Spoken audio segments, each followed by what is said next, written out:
आदाब, मैं मेराज अहमद। आज हम जौनपुर ज़िले में हैं। यहाँ पर हम मोहम्मद अरशद खान, जो बीएसपी से बहुत पुराने विधायक हम कह सकते हैं, माइनॉरिटी के मुस्लिम कम्युनिटी के पहले विधायक रहे हैं। ये कई पार्टियों में काम कर चुके हैं और ये सोशल वेलफेयर के लिए, माइनॉरिटी के अपलिफ्टमेंट के लिए और बहुत सारे फिलांथ्रोपिक काम भी करते हैं। और बीच में गैप हो गया इनके चुनाव का, और इस बार ये 2022 के विधानसभा में समाजवादी पार्टी से चुनाव लड़ेंगे। इन्होंने 18 अप्रैल 2014 को समाजवादी पार्टी ज्वाइन कर लिया और उसी के तुरंत बाद मुलायम सिंह ने इनको राष्ट्रीय महासचिव बना दिया। तो सर, आपका बहुत बहुत स्वागत है हमारे चैनल पे। शुक्रिया शुक्रिया। तो आपसे पहला सवाल ये है कि कौन सी परिस्थितियां थीं जौनपुर में उन दिनों जब आप चुनाव लड़े और चुनाव जीत गए विधायकी का? नहीं, बहुजन समाज पार्टी में काम कर रहे थे उस वक्त। हम लोग जो है बड़ी कम उम्र में लग गए थे, क्योंकि हमने देखा कि कांग्रेस और बीजेपी दो ही पार्टियां थी, लोकदल तकरीबन ख़त्म थी। और बहुजन समाज पार्टी का जो मिशन था दलितों, पिछड़ों, मुसलमानों के लिए, उसने हम लोगों को अट्रैक्ट किया और हम लोग बहुजन समाज पार्टी में आए। और हम ज़िला के युवा अध्यक्ष थे और हम लोगों ने पूरे ज़िले में बहुजन समाज पार्टी को मजबूत किया।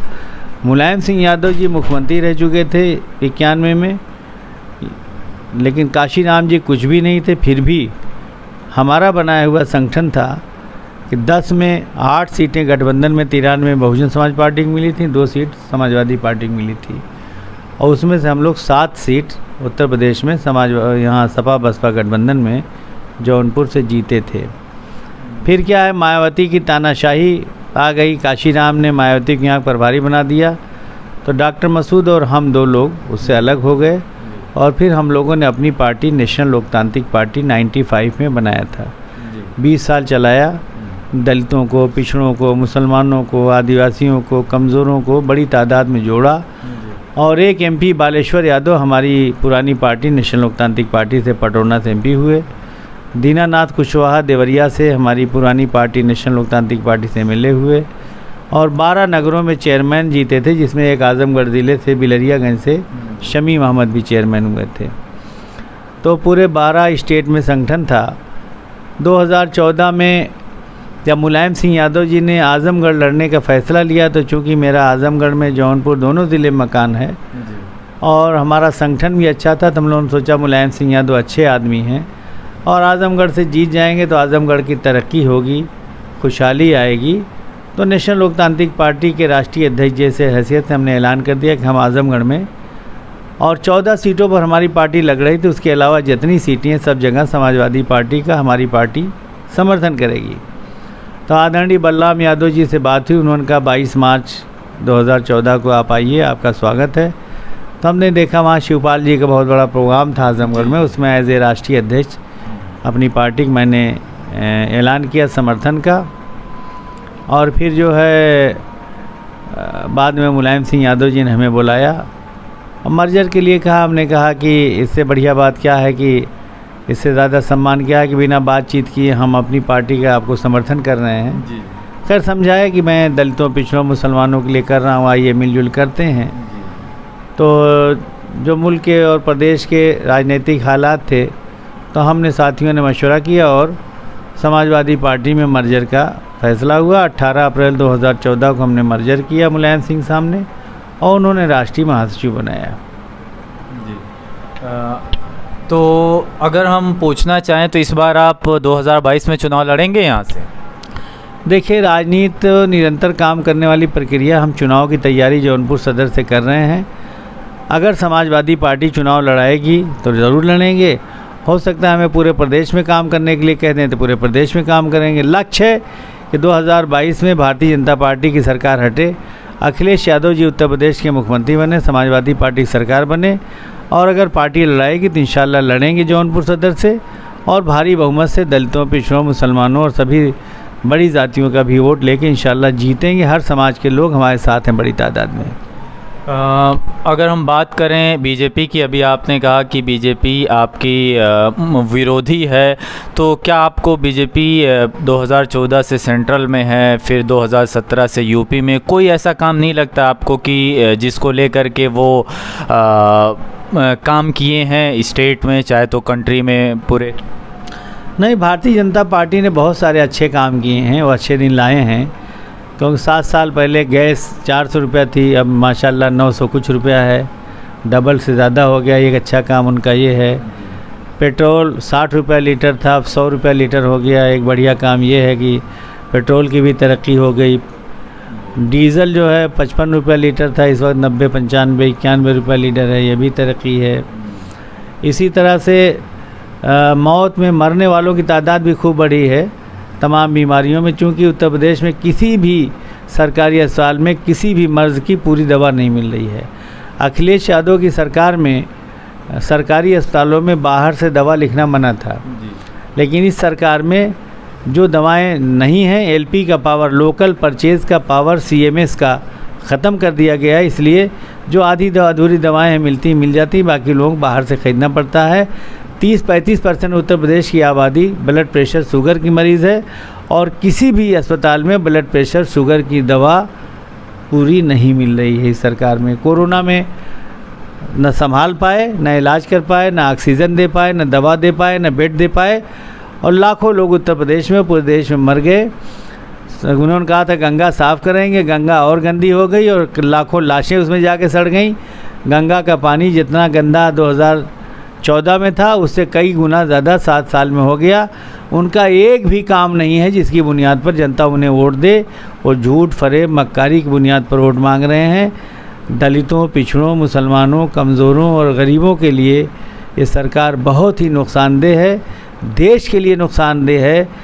जब 1757 में मुसलमानों की हुकूमत थी तो 27% जीडीपी थी भारत की, और अभी 7 साल पहले 7% थी। मनमोहन सिंह प्रधानमंत्री थे, 7% थी।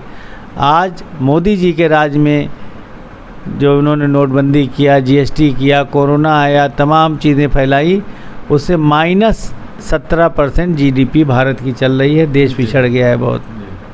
तो आप कोरोना को एक वैश्विक बीमारी मानते हैं या फिर एक छलावा है मात्र? नहीं, ये बीमारी भी है, लेकिन ये इंसानों के ज़रिए पैदा की हुई बीमारी है, और वो साजिशें करके जहाँ चाह रहे हैं फैला रहे हैं, जहाँ चाह रहे हैं घटा रहे हैं। ऐसी एक बड़ी साजिश हमें पूरे पैमाने पर नज़र आती है। इसमें कुछ बड़े मुल्कों का, और जो वो है क्या बोलते हैं, जो जिससे पूरी दुनिया में इलाज वाला इंतज़ाम होता है, हाँ, WHO और कुछ बड़े मुल्कों की साजिश भी नज़र आती है इस बीमारी के पीछे, फैलाने के पीछे। क्योंकि जब चाहते हैं बढ़ जाती है, जब चाहते हैं घट जाते हैं। कोई न कोई बीमारी के पीछे साजिश भी है। जी। तो आपको राष्ट्रीय महासचिव का पद दे दिया गया 2014 में, इसलिए आपने समाजवादी पार्टी ज्वाइन कर लिया? नहीं, ज्वाइन पहले किया था, पद बाद में दिया गया। वो तो हमारा पूरे देश में नेटवर्क था, और मुलायम सिंह यादव ने नेटवर्क, टैलेंट और काम को महसूस किया, इसलिए समाजवादी पार्टी के राष्ट्रीय महासचिव बनाया था। और अमर सिंह के बाद इस 50 ज़िले में राष्ट्रीय महासचिव फिर दोबारा हम बने थे। जी।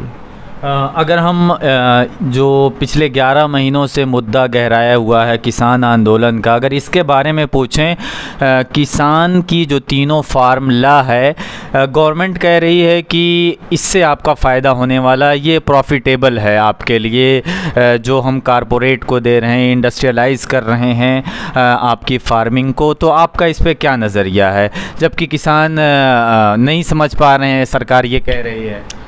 नहीं, किसानों ने नहीं समझाया उनको। अगर किसानों के लिए उन्होंने बनाया होता तो किसान नेताओं के साथ केंद्र सरकार बैठक करती और फिर कृषि नीति लागू करती और कानून बनाती। अभी भी वो चाहें 1 हफ्ते के अंदर इस कानून को वापस ले लें, और जो किसानों के रिप्रेजेंटेटिव हैं, प्रतिनिधि हैं, नेता हैं, उनके साथ बैठक करके और नया कानून बना दें। आंदोलन भी ख़त्म हो जाएगा, किसान का और देश का फ़ायदा हो जाएगा।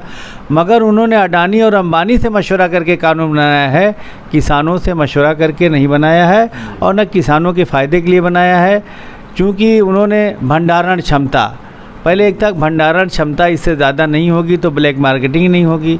आज उद्योगपति के पास पैसा है, किसान का गल्ला खरीद लेगा और फिर रोक के जितना चाहेगा मनमानी बेचेगा। तो जो देश में जमाखोरी है वो बढ़ेगी, महंगाई बढ़ेगी, जिससे गरीबों की खरीदने की क्षमता घट जाएगी, किसानों को सही रेट नहीं मिलेंगे, क्योंकि किसानों के पास अनाज रोकने के लिए इतना उनके पास ताकत नहीं कि वो रोक के फिर महंगा बेच सकें। इसे ये कृषि नीति किसानों के ख़िलाफ़ है और भारत सरकार ने, आदरणीय मोदी जी ने अडानी और अंबानी से मशवरा करके बनाया है। और कृषि नीति पास होने से पहले ही देश में गोदाम उनके बनने लगे थे कि ये कानून बनेगा। तो उनको चाहिए, अभी भी हम देश के प्रधानमंत्री इस कहना चाहते हैं, ये दुर्भाग्यपूर्ण है कि 11-12 महीनों से आंदोलन चल रहा है। आप उनकी बात मान लीजिए और 10 दिन के बाद किसान नेताओं के साथ बैठक करके और फिर से कानून बना दीजिए। देश का भी फ़ायदा हो जाएगा, किसान का भी फ़ायदा हो जाएगा और ये आंदोलन भी समाप्त हो जाएगा। लोकतंत्र के लिए, देश के लिए, कृषि के लिए ये अच्छी बात। तो आप कह रहे हैं भारतीय जनता पार्टी किसान विरोधी पार्टी है? हाँ, वो तो उद्योगपतियों की पार्टी ही है। किसान विरोधी ही क्या, वो तो उद्योगपतियों की पार्टी ही है। वो छोटे दुकानदारों की विरोधी है, किसानों की विरोधी है, मजदूरों की विरोधी है, दलितों की विरोधी है, पिछड़ों की विरोधी है, मुसलमानों की विरोधी है। वो तो विरोधी है ही है पार्टी, इसमें कोई शक नहीं है कि वो उद्योगपतियों की ही पार्टी है। उन्होंने किसानों का कर्जा नहीं माफ़ किया। अडानी और अंबानी जिन्होंने कई गुना कोरोना में तरक्की किया, 4-5 गुना उनकी ताकत बढ़ गई, उनके कर्जे माफ़ किए हैं। बताइए आप, किसानों का कर्जा नहीं माफ़ किया, अडानी और अंबानी का कर्जा माफ़ किया बहुत सारा इन्होंने। मुसलमानों का पक्का दुश्मन आप भारतीय जनता पार्टी को क्यों मान रहे हैं? नहीं, मुसलमानों का दुश्मन मुसलमान खुद है, कोई नहीं है। मुसलमान पढ़ाई लिखाई ठीक कर रहा है। अब मुसलमान क्या है, तमाम कौमों को जोड़े, भाईचारा पैदा करे, उसके लिए हम लोग कोशिश कर रहे हैं कि आज मुसलमान देश में दंगे हो रहे हैं, कोई कंट्रोल नहीं हो रहा है, कोई नियम नहीं बना, कोई तरीक़ा नहीं ईजाद हुआ कि दंगे कंट्रोल कैसे होंगे। हम उसके ज़रिए एक सोशल मूवमेंट चलाकर मदर टेरेसा फाउंडेशन के ज़रिए से काम कर रहे हैं, क्योंकि सारे मसले राजनीति से नहीं हल होते, कुछ समाज सेवा के ज़रिए भी हल होंगे। आज देश में एक भी मुसलमान लीडर ऐसा नहीं है जो अपनी पार्टी, अपनी विधानसभा, अपनी लोकसभा से हटकर 2000 हिंदू अपने नाम पर इकट्ठा कर ले।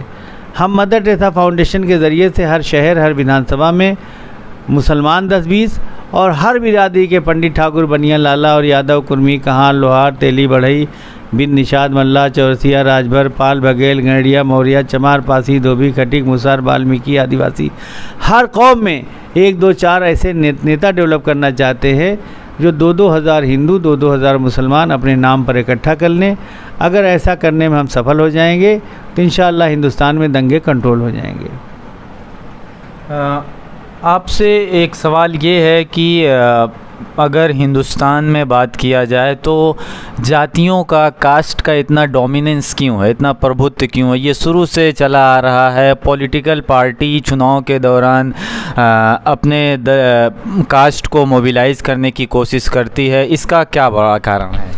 असल में ये भारत में था, है और अभी सैकड़ों साल रहेगा, क्योंकि मनु महाराज ने जो संविधान बनाया है, यहाँ पर जो यहाँ के मूल निवासी थे आर्य आए, आर्यों ने उन्हें ग़ुलाम बना लिया और उन्हें ग़ुलाम बनाए रखने के लिए उन्होंने एक व्यवस्था बनाई और 4 वर्ण बनाए, ब्राह्मण, क्षत्रिय, वैश्य और शूद्र, और 4 भागों में समाज को बांटकर यहाँ के पूरे समाज को शूद्र बना के उन्हें अपना ग़ुलाम बना लिया, जातियों में बांटा, छुआछूत पैदा किया। ये अगर ईश्वरीय विधान होता तो पूरी दुनिया में होता। सिर्फ भारत में ही ब्राह्मण, क्षत्रिय, वैश्य, शूद्र हैं, बाकी दुनिया के किसी मुल्क में ये व्यवस्था नहीं पाई जाती। तो ये यहाँ हैं, और जब पूरा समाज शिक्षित हो जाएगा और जब अंतर्जातीय विवाह शुरू हो जाएंगे तब जाके ये जातियाँ ख़त्म होंगी। और जब तक पूरा समाज शिक्षित नहीं होता है, डेवलप नहीं होता है, अंतर्जातीय और अंतर्धार्मिक विवाह नहीं होते हैं, तब तक ये जातियां बनी रहेंगी और जातियों के नाम पर बंटवारा और राजनीति भी लोग करेंगे। समाजवादी पार्टी के नेता मुलायम सिंह यादव, अखिलेश यादव सभी धर्म और जातियों को साथ ले चल रहे हैं और सबकी जाति जनगणना कराकर जाति और धर्म की आबादी के अनुपात में शासन प्रशासन में हिस्सा दिलाना चाहते हैं, देना चाहते हैं। भारत सरकार आज भी जनगणना में कुत्ता, बिल्ली, जानवर, बकरी, मुर्गा, मुर्गी, गाय, बैल की गिनती करा रही, मगर जातियों की गिनती नहीं करा रही है। अखिलेश यादव जी ने डिमांड किया है, हम लोग लड़ाई लड़ रहे हैं कि उस जनगणना में जातियों को भी शामिल किया जाए, ताकि सबकी आबादी क्लियर हो जाए और जातियों के हिसाब से शासन प्रशासन में उनकी आबादी के हिसाब से हिस्सेदारी दे दिया जाए। ये मुल्क किसी के बाप की जागीर नहीं है, इस मुल्क में सबका बराबर का हक़ है। जिस जात और मज़हब के लोगों की जो आबादी है उसके हिसाब से उनको शासन प्रशासन में ज़िंदगी के हर शोबे में हिस्सा मिलना चाहिए।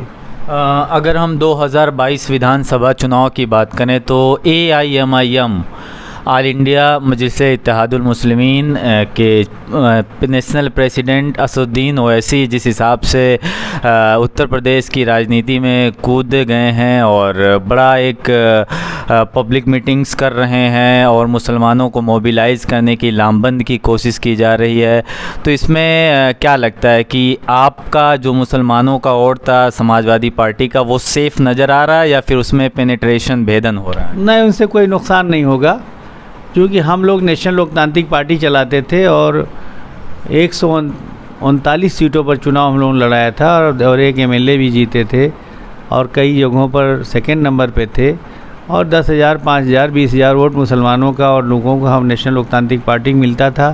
फिर भी 2007 में बहुजन समाज पार्टी की अकेले सरकार बनी।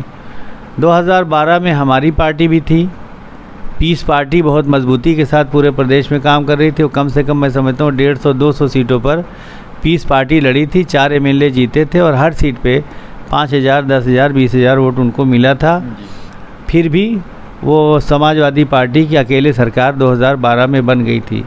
जितना 2007 में नेशनल लोकतांत्रिक पार्टी ने, जितना 2012 में पीस पार्टी ने वोट पाया था, उसका आधा भी MIM नहीं पाएगी, चूँकि इनके पास ज़मीनी कैडर नहीं है। चंद नौजवान हर जगह जुड़े हुए हैं और सीनियर और संजीदा तबका MIM के लिए संजीदा नहीं है। दूसरे क्या है कि इस मुल्क में 3 नेताओं ने बड़ी गलती किया है। पहली गलती किया था मोहम्मद अली जिन्ना ने, उस बैरिस्टर से लेके इस बैरिस्टर तक, बैरिस्टर मोहम्मद अली जिन्ना से लेके बैरिस्टर असदुद्दीन ओवैसी को, इन लोग पार्टी चलाना ही नहीं आता, बनाना ही नहीं आता, तो पार्टी चलेगी क्या? सारे नेता थे इंडियन नेशनल कांग्रेस में, जिन्ना साहब भी कांग्रेस में थे, जवाहरलाल नेहरू, सरदार पटेल और मौलाना आज़ाद सब कांग्रेस में थे। पहले Indian national Congress political party नहीं थी, वो रूलिंग यूनिट थी जिसे अंग्रेज़ों ने बनाया था। बाद में जवाहरलाल नेहरू ने उसे इंडियन नेशनल कांग्रेस को पॉलिटिकल पार्टी बनाया, तो उन्होंने सरदार पटेल को लिया, जगजीवन राम को लिया दलित लीडर, मौलाना आज़ाद को लिया, सिख लीडरों को लिया, सबको लिया। मोहम्मद अली जिन्ना साहब कांग्रेस से हटे, उन्होंने अपनी पार्टी बनाया, नाम रखा इंडियन यूनियन मुस्लिम लीग। मुस्लिम लिखना ज़रूरी था क्या? अगर इंडियन यूनियन लीग नाम रख दिया होता और मोहम्मद अली जिन्ना साहब ही प्रेसिडेंट हुए होते और मोहम्मद अली जिन्ना मुसलमानों की बात ना करके पूरे देश के लोगों की बात करते और कहते कि हमारी party Indian union league Hindu, मुसलमान, सिख, ईसाई, बौद्ध, पारसी, जैन सबको लेके चलेगी, भारत की तरक्की के लिए काम करेगी, तो शायद उन्होंने मुसलमानों की बात ना करके भारत की और भारत में रहने वाली तमाम कौमों की बात किया होता तो देश ना बटा होता और हो सकता है मोहम्मद अली जिन्ना साहब देश के प्राइम मिनिस्टर हुए होते। दूसरे लीडर एक बहुत अच्छे पैदा हुए, डॉक्टर अब्दुल जलील फरीदी साहब, अल्लाह उन्हें जन्नत दे, लेकिन उनसे भी गलती हुई। वो सोशलिस्ट पार्टी से MLC थे, he was the member of legislative assembly, वो MLC थे उत्तर प्रदेश में, लोहिया की पार्टी से, सोशलिस्ट पार्टी से अलग होकर पार्टी बना, नाम रख दिया मुस्लिम मजलिस। अब बताइए मुस्लिम मजलिस दूसरी कौमें कैसे आएंगी? मजलिस इत्तेहादुल मुस्लिमीन दूसरी कौमें कैसे आएंगी? आंध्रा में 5 सीट, 7 सीट, 8 सीट, इससे आगे नहीं बढ़े। जब तक इस मुल्क का मुसलमान दूसरे तमाम मज़हब के लोगों की जोड़ने की सलाहियत नहीं पैदा कर लेगा, तब तक इस मुल्क में मुसलमानों की लीडरशिप और उसकी पार्टी कामयाब नहीं हो सकती। एक भी मुसलमान लीडर हिंदुस्तान में नहीं है जो अपनी पार्टी विधानसभा लोकसभा से हटकर 2,000-3,000 हिंदू अपने नाम पर इकट्ठा कर ले। मैं अरशद खान हिंदुस्तान के जिस स्टेट में चाहूँ, जिस ज़िले में चाहूँ, 2,000-3,000 हिंदू, दलित, आदिवासी, सिख, ईसाई मेरे नाम पर इकट्ठा हो सकते हैं। ये मैंने डेवलप किया है। इसलिए पहले तो अपना नाम बदलें, जी, तरीक़ा बदलें, उनके तरीक़े से और मजलिस इत्तेहादुल मुस्लिमीन से मुसलमान अकेला पड़ रहा है, कमज़ोर हो जाता है, नफ़रत पैदा हो रही है, नुकसान हो रहा है। इसलिए मैं देश के उत्तर प्रदेश के मुसलमानों से कहूँगा कि मजलिस इत्तेहादुल मुस्लिमीन का बहिष्कार करें, उनसे सिर्फ नुकसान होगा, फ़ायदा नहीं होगा। वहाँ जाके 5 सीट जीते, हमारी 5 सीट नहीं। अगर तेजस्वी यादव की सरकार बनी होती बिहार में तो 10 मुसलमान मंत्री हुए होते और मुसलमानों का, दलितों का, पिछड़ों का सबका काम होता। बंगाल के मुसलमानों ने ओवैसी साहब हरा दिया, ममता बनर्जी की अच्छी सरकार बन गई, लोग तरक्की कर रहे हैं। यहाँ भी अखिलेश यादव की सरकार बनेगी, 8-10 मुसलमान मंत्री बनेंगे, दलितों पिछड़ों काम होगा। अगर 1 ठो 2 ठो 4 ठो 5 ठो मुसलमान किसी तरह जीत भी गए MIM से तो क्या उखाड़ लेंगे? कुछ नहीं उखाड़ सकते, कुछ नहीं कर सकते। जितना वो तो बोल लेंगे उससे ज़्यादा हम लोग बोलने से कितना क्या होता है। तो क्या लगता है आप सपा में मुसलमानों का भविष्य है जिस हिसाब से आप MIM को बहिष्कार कर रहे हैं? देश में जितनी सेकुलर पार्टियों ने शासन किया है उन्हीं के ज़माने में मुसलमानों को मौका मिला कि मुसलमानों ने ज़िंदगी के हर शोबे में तरक्की किया है, हर शोबे में। 73 साल पहले 1% मुसलमानों के पास साइकिल हुआ करती थी, 99% मुसलमानों के पास साइकिल नहीं होती थी। आज 60% मुसलमानों के पास 4 व्हीलर है, 99% मुसलमानों के पास 2 व्हीलर है। सबको तरक्की का करने का मौका मिला तो मुसलमानों को भी मिला।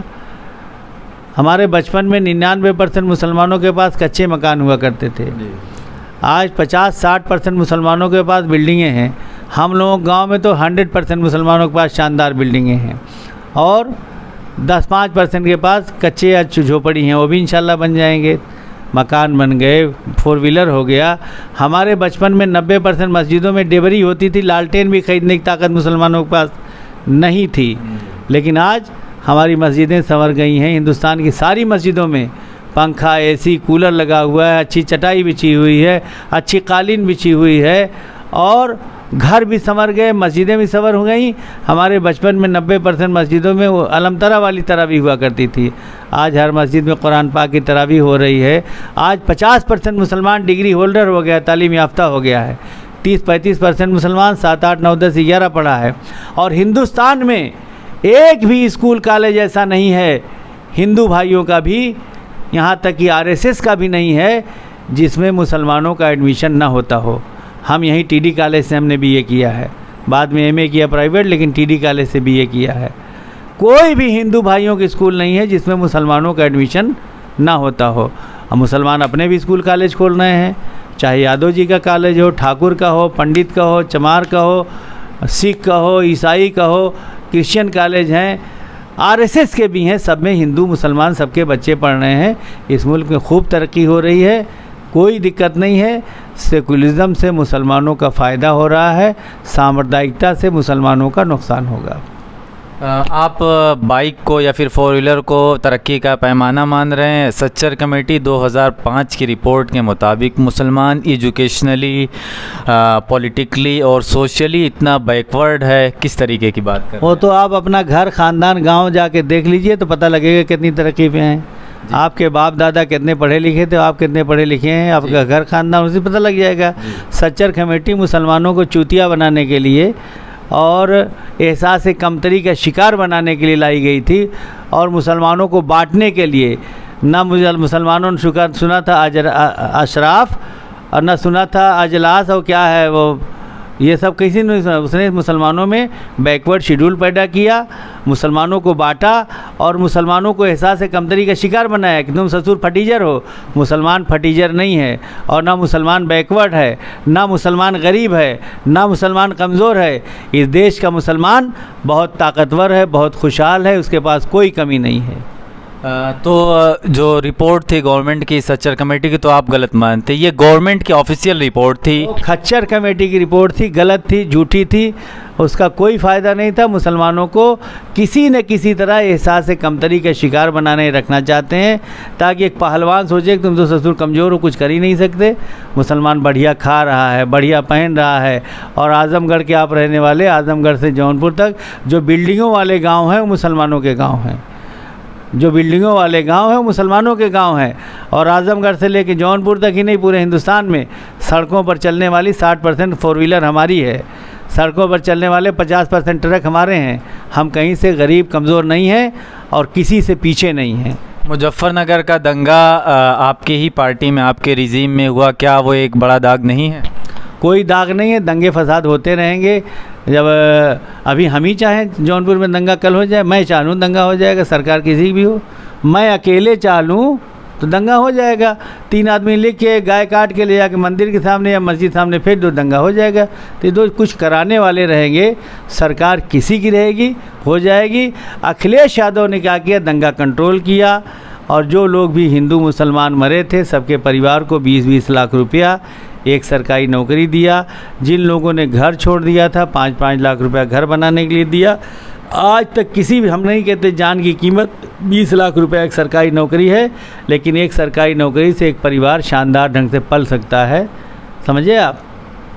तो दंगे फंगे होते रहेंगे अगर कराने वाले दुनिया मौजूद रहेंगे, वो चाहे हिंदू हो, चाहे मुसलमान हो, चाहे भाजपा हो, चाहे कोई भी हो।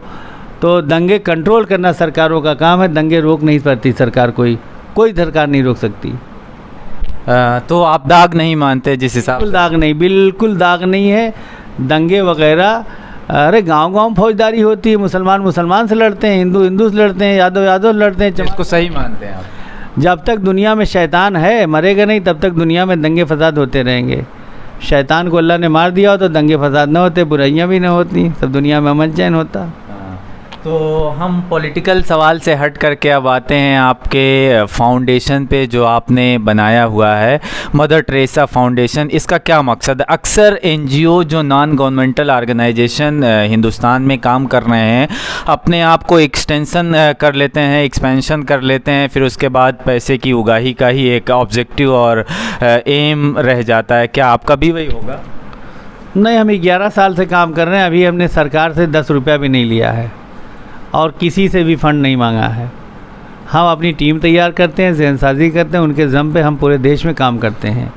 और पूरे अभी पहला कोरोना जब पिछले साल महामारी आई, जब पूरा लॉकडाउन हो गया, इंसान कैद हो गए, तो हमारी 15,000 से ज़्यादा टीमों ने आज़मगढ़ में, फूलपुर में, सराय मीर में, शाहगंज में, जौनपुर में, मछली शहर में और पूरे देश में हमारी 15,000 से ज़्यादा टीमों ने ज़रूरतमंदों को खाना, राशन मुबारकपुर में बांटने का काम किया।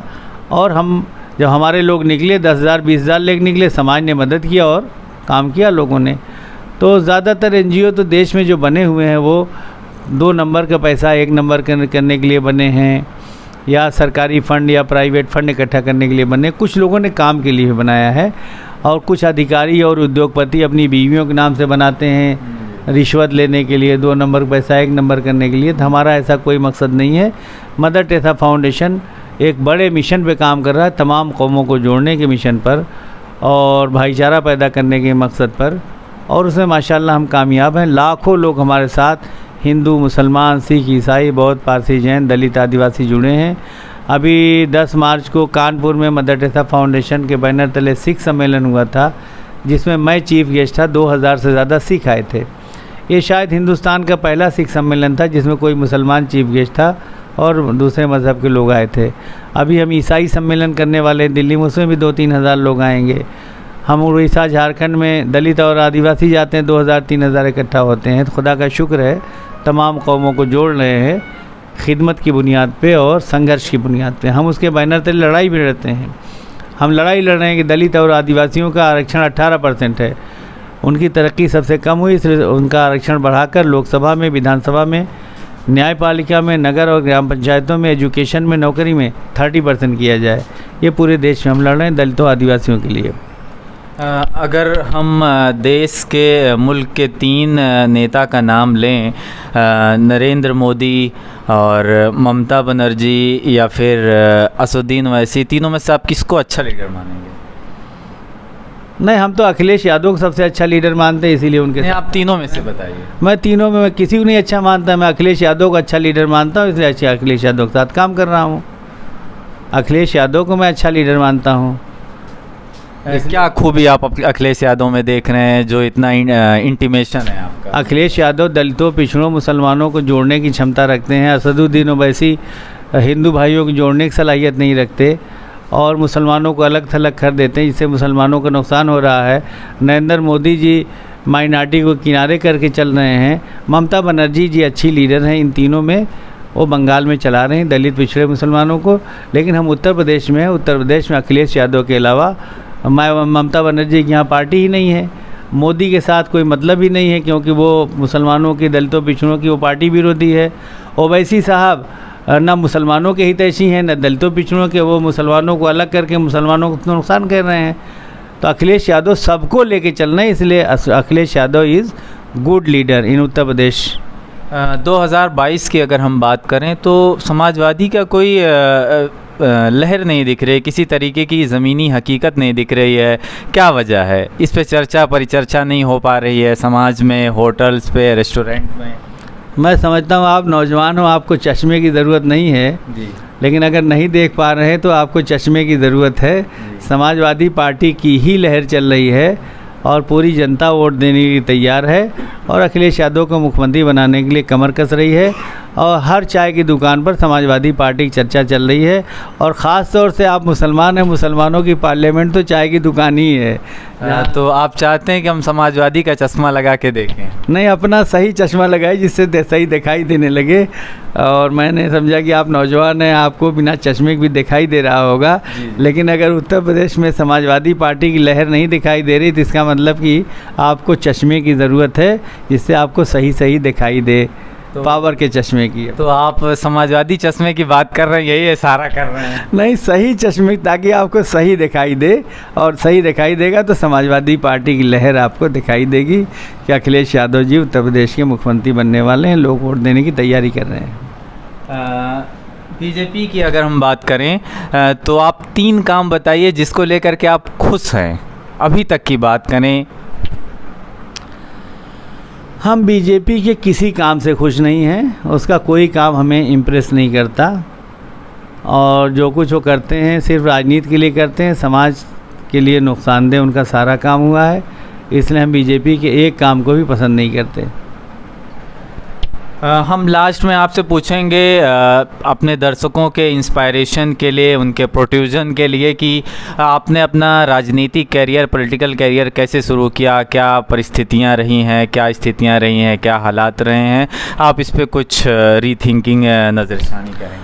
कुछ नहीं, हम लोग स्टूडेंट लाइफ थी, फिर बहुजन समाज पार्टी कुछ लोग मिले, उन्होंने समझाया था, हमें लगा कि बहुजन समाज पार्टी दलितों पिछड़ों मुसलमानों के लिए अच्छी पार्टी, इसलिए उसमें हम लोग लग के काम किए और आगे बढ़ाया। और फिर उसी से एमएलए हुए बहुत कम उम्र में। फिर चूंकि कांशी राम जी थे, फिर बाद में मायावती को प्रभारी बना दिया जब सपा बसपा गवर्नमेंट बनी, मुलायम सिंह यादव मुख्यमंत्री थे। तो हम लोगों को लगा कि मायावती जी अच्छा काम नहीं कर रहे। फिर हम और डॉक्टर मसूद अलग हो गए। फिर हम लोगों ने अपनी पार्टी बनाया, नेशनल लोकतांत्रिक पार्टी, 20 साल चलाया। फिर समाजवादी पार्टी हमने मर्जर किया 18 अप्रैल 2014 को, और तब से 8 साल से समाजवादी पार्टी में काम कर रहे हैं। दलितों पिछड़ों मुसलमानों गरीबों किसानों मज़दूरों की लड़ाई लड़ रहे हैं और उनको सत्ता में हिस्सेदारी दिलाना चाहते हैं। तो क्या वजह है कि मुसलमान पॉलिटिक्स में नहीं आ रहा? एक घृणा है, एक हैट्रेड है आपकी नज़र से? नहीं, मुसलमानों को पॉलिटिक्स में आना चाहिए और मुसलमान आ भी रहा है। और पहले के मुकाबले में मुसलमान काफ़ी जागरूक हुआ है, ताकतवर हुआ है। और मुसलमानों में सबसे बड़ी चीज़ रही कि एक तो मुस्लिम नाम से पार्टियां बनी, इसलिए मुसलमान सर्वाइव नहीं किया। दूसरे, मुसलमानों को डराया गया, डरा के वोट लिया गया। अब धीरे धीरे डर ख़त्म हो रहा है और हम लोग भी डर निकाल रहे हैं कि मुसलमान किसी से ना डरे। 40 करोड़ है मुसलमान। जब आज़ादी की लड़ाई, आज़ादी के बाद, मुल्क के बंटवारे के बाद हिंदुस्तान की आबादी 35 करोड़ थी, उसमें 8 करोड़ मुसलमान थे, 27 करोड़ हिंदू सिख ईसाई बौद्ध पारसी जैन दलित आदिवासी थे। अब 140 करोड़ आबादी है, मुसलमानों की आबादी कम से कम 40 करोड़ है। और मुसलमानों ने खूब तरक्की भी किया है, इसलिए लोग डराते हैं तुम्हारा वजूद ख़तरे में है। कोई वजूद ख़तरे में नहीं है, मुसलमानों कोई कुछ नहीं उखाड़ पाएगा। मुसलमान 40 करोड़ है और बहुत ताकतवर है, और 800 साल तक मुसलमानों ने यहाँ हुकूमत किया है।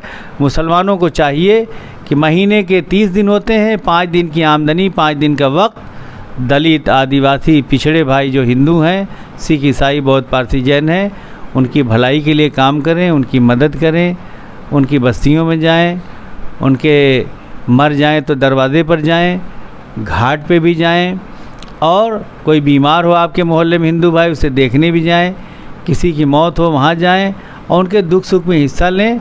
5 दिन की आमदनी, 5 दिन का वक्त हिंदू, सिख, ईसाई, बौद्ध, पारसी, जैन, दलित, आदिवासी के लिए खर्च करें। इंशाअल्लाह हिंदुस्तान बदल जाएगा, नफ़रतें ख़त्म हो जाएंगी और मुसलमानों का पॉलिटिकल सर्वाइवल भी होगा और तादाद भी राजनीति में बढ़ेगी। ये थे हमारे साथ मोहम्मद अरशद खान, जो पूर्व विधायक रह चुके हैं बहुजन समाज पार्टी से और सोशल वेलफेयर के लिए मदर टेरेसा फाउंडेशन के लिए भी पूरा नेशन वाइड काम कर रहे हैं। बहुत बहुत शुक्रिया हमारे साथ बने रहने के लिए।